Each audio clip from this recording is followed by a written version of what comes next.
One thing that keeps me puzzled, despite having studied finance and economics at the world's best universities, the following question remains unanswered. Why is it that 5,000 units of our currency is worth 1 unit of your currency, where we are the ones with the actual gold reserves? It's quite evident that the aid is in fact not coming from the West to Africa, but from Africa to the Western world. The Western world depends on Africa in every possible way, since alternative resources are scarce out here. So how does the West ensure that the free aid keeps coming? By systematically destabilizing the wealthiest African nations and their systems, and all that backed by huge PR campaigns, leaving the entire world under the impression that Africa is poor and dying and merely surviving on the mercy of the West.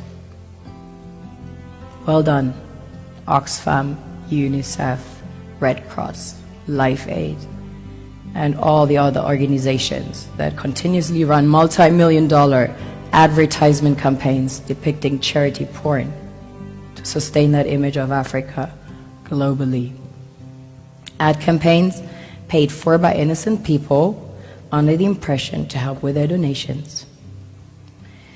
While one hand gives under the flashing lights of cameras, the other takes in the shadows.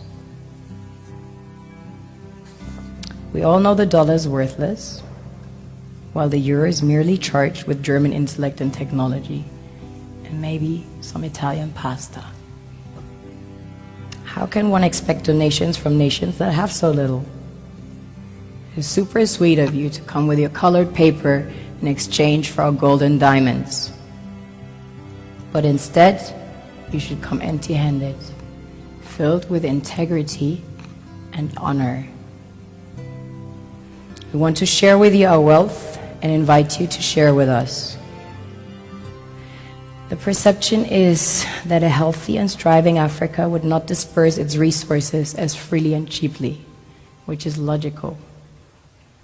Of course, it would instead sell its resources at world market prices, which in turn would destabilize and weaken Western economies, established on the post-colonial free meal system.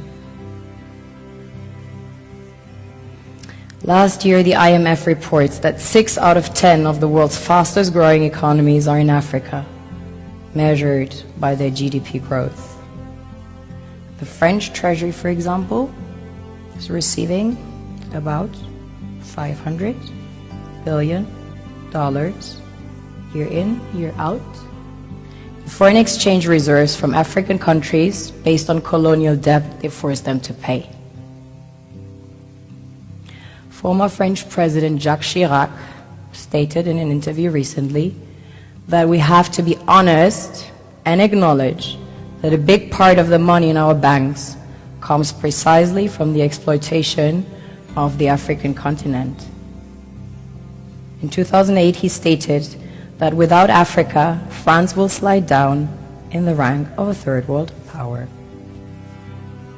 This is what happens in the human world, the world we have created. Have you ever wondered how things work in nature? One would assume that in evolution the fittest survives. However, in nature, any species that is overhunting, overexploiting the resources they depend on as nourishment, natural selection would sooner or later take the predator out, because it offsets the balance.